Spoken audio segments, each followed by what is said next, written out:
चलिए करते हैं। अब ये नेक्स्ट टॉपिक है आप लोगों का relationship of biology to other sciences, यानी बायो में अगर हम और साइंसेज को भी शामिल कर लें तो जो मुख्तलिफ टाइप्स बनेंगी और ब्रांचेस बनेंगी या मुख्तलिफ किस्म की साइंसेज बनेगी, अब हम उनको देखेंगे। ठीक है, तो ये मैंने आपको पहले भी कराया हुआ है। मैं आप लोगों को इसका एक ओवरव्यू भी दे देता हूँ, फिर समझा भी देता हूँ। तो यहाँ पर आपके पास जो सबसे पहली डेफिनेशन आ रही है वो आ रही है इंटरडिसिप्लिनरी साइंसेज की। तो इंटरडिसिप्लिनरी साइंसेज क्या चीज़ होती है कि जो मुख्तलिफ डिसिप्लिन हैं साइंसेज के, जब वो एक दूसरे के साथ मिल के कोई नई साइंस बनाते हैं तो हम उनको क्या कहते हैं, इंटरडिसिप्लिनरी साइंसेज कहते हैं। अब मुख्तलिफ जो आपके साइंस के सब्जेक्ट्स हैं, जैसे आप लोगों को पता है कि फिजिक्स है, केमिस्ट्री है, मैथ है, इकोनॉमिक्स वगैरह वगैरह, तो इनको जब बायो के पर्सपेक्टिव से देखेंगे तो वो आपके मुख्तलिफ ब्रांच ऑफ साइंस बनेगी। जैसे आप सबसे पहले अगर देखते हैं यहाँ पर आपको दी हुई है उन्होंने बायोफिजिक्स। बायोफिजिक्स में वो क्या कहते हैं, deals with the study of principle of physics. वो प्रिंसिपल ऑफ फिजिक्स पढ़े जाएंगे इसमें जो कि एप्लीकेबल होंगे किसके साथ, बायोलॉजिकल फिनोमेना के साथ। फॉर एग्जांपल अगर आपने देखना है कि मेरी कोहनी है या आपकी अपनी कोहनी है, जॉइंट्स हैं, वो आप क्योंकि लिविंग थिंग है, वो जॉइंट्स जो हैं वो बॉल एंड सॉकेट जॉइंट्स होते हैं या लिवर के प्रिंसिपल्स पे काम करते हैं, तो हम उसको किस में स्टडी करेंगे, बायोफिजिक्स में स्टडी करेंगे। लिम्स बेसिकली आपके हाथ और बाजुओं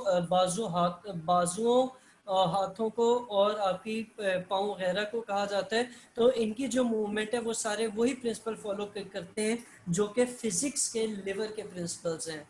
ठीक है, अच्छा फिर आगे चलते हैं। तो यहीं पर आपके एक और टाइप ऑफ वो है इंटरडिसिप्लिनरी साइंस है जिसमें आपके क्या आ जाती है, बायोकेमिस्ट्री आ जाती है। तो इसमें हम क्या स्टडी करेंगे, हम केमिस्ट्री ऑफ डिफरेंट कंपाउंड्स और प्रोसेसेस को स्टडी करेंगे जो कि किसके अंदर हो रहे हो, लिविंग ऑर्गेनिजम्स के अंदर हो रहे हो।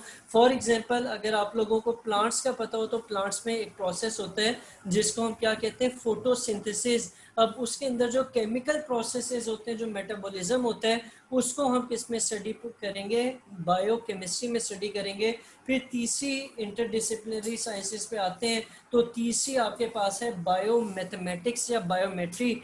बायोमेट्री में आप किस चीज़ को स्टडी करते हैं, बायोमेट्री में आप सारे उन बायोलॉजिकल प्रोसेसेस को ही स्टडी करते हैं, लेकिन जो टेक्निक्स और टूल्स हैं वो आप मैथमेटिक्स के यूज़ करेंगे।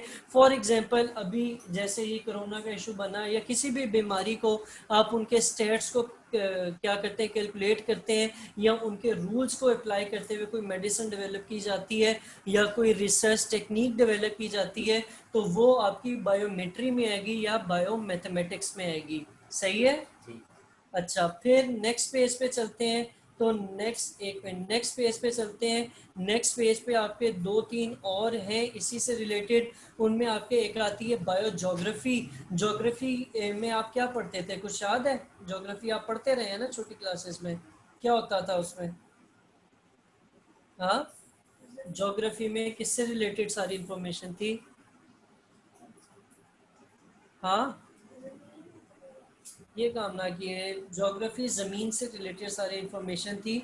तो हम बायो ज्योग्राफी में किसको स्टडी करेंगे, इसमें दो लफ्ज़ मेरे, एक बायो और एक ज्योग्राफी। तो आप इसमें अक्रेंस और डिस्ट्रीब्यूशन ऑफ डिफरेंट स्पीशीज और living organism in different geographical regions of the world में देखेंगे कि जो मुख्तलिफ रीजन्स बनते हैं, जैसे कोई पहाड़ी इलाके हैं, कोई ऐसे इलाके हैं जहाँ पर बहुत ज़्यादा बर्फ़ होती है और साल के तकरीबन 12 महीने वहाँ पे बर्फ़ रहती है, तो वहाँ पर मुख्तलिफ किस्म के जानवर और पौधे पाए जाते हैं जो कि गर्म इलाकों में पाए नहीं जाते। तो जब आप इस तरह मुख्तलिफ जोग्राफी के हिसाब से देखेंगे उसको, तो वो क्या कहलाएगी, वो बायोजोग्राफी कहलाएगी। हम इसमें बेसिकली अपना वो नॉलेज यूज़ कर रहे होते हैं जोग्राफी का जो कि उस रीजन से रिलेटेड है कि वहाँ का वेदर कैसा है, वहाँ पे ह्यूमिडिटी कितनी रहती है, साल में कितने मौसम होते हैं, तो वो उसी हिसाब से वहाँ पे जो रहने वाले ऑर्गेनिजम्स हैं वो भी क्या करते हैं, वेरी करते हैं।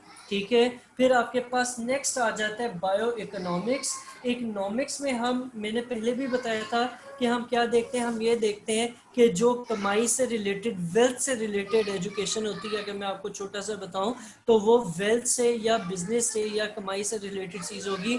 तो हम जब ऑर्गेनिजम्स को, मुख्तलिफ ऑर्गेनिजम्स को किसके हिसाब से देखें, इकोनॉमिकल पॉइंट ऑफ व्यू से देखें, तो वो क्या पढ़ा जाएगा, किस में पढ़ा जाएगा, बायो इकोनॉमिक्स में पढ़ा जाएगा।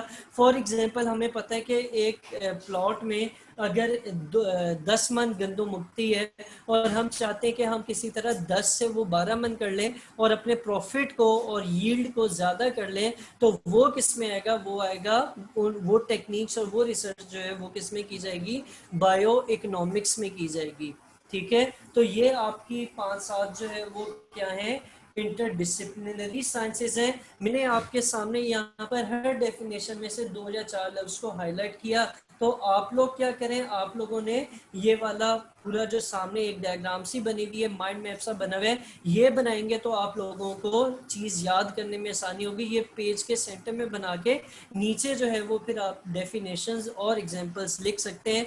अब जैसे इसको अगर आप गौर से देखें, ये पढ़ना कैसे है ये भी मैं बता देता हूँ कि यहाँ पर ऊपर केमिस्ट्री है, ठीक है, और ये बायो, ये दोनों मिलके क्या बना रहे हैं, ये दोनों मिलके आपकी बायोकेमिस्ट्री बना रहे हैं। ठीक है, और इसकी यहाँ पर अगर आप एरो डाल के डेफिनेशन लिख लें और इसकी एग्जांपल में फोटोसिंथेसिस भी आ जाएगा और क्या आ जाएगा, रेस्पिरेशन आ जाएगा। इसी तरह इकोनॉमिक्स की बात करते हैं तो यहाँ पर आपके 2 हैं चीज़ें, एक है इकोनॉमिक्स और एक है इकोनॉमिक्स और दूसरी क्या है, बायोलॉजी। इन दोनों को मिलाएं तो क्या बन जाएगा, बायो इकोनॉमिक्स बन जाएगा। और इसमें हम मुख्तलिफ किस्म के बेनिफिट्स और लॉसेस को कैलकुलेट करेंगे। इसी तरह बायोमेट्री है और फिर फिजिक्स है और फिर ज्योग्राफी, उससे बायोज्योग्राफी और बायोफिजिक्स बनता है। तो जो सबसे अंदर लिखी हुई है वो एग्जाम्पल्स हैं। ठीक है, अभी आप क्या करें, आप लोगों को मैं 5 मिनट देता हूँ, आप जल्दी से ये डायग्राम बनाएं और नीचे का पेज का पोर्शन छोड़ दें जहां पर आप डेफिनेशन और एग्जांपल अगर लिखना चाहें तो लिख सकें, या एक ही पेज पे बड़ी सी ये डायग्राम बना के इसी में जो है वो डेफिनेशन एरो डाल के आप इंक्लूड कर सकते हैं। सही है, एक तरह शाबाश, जल्दी से।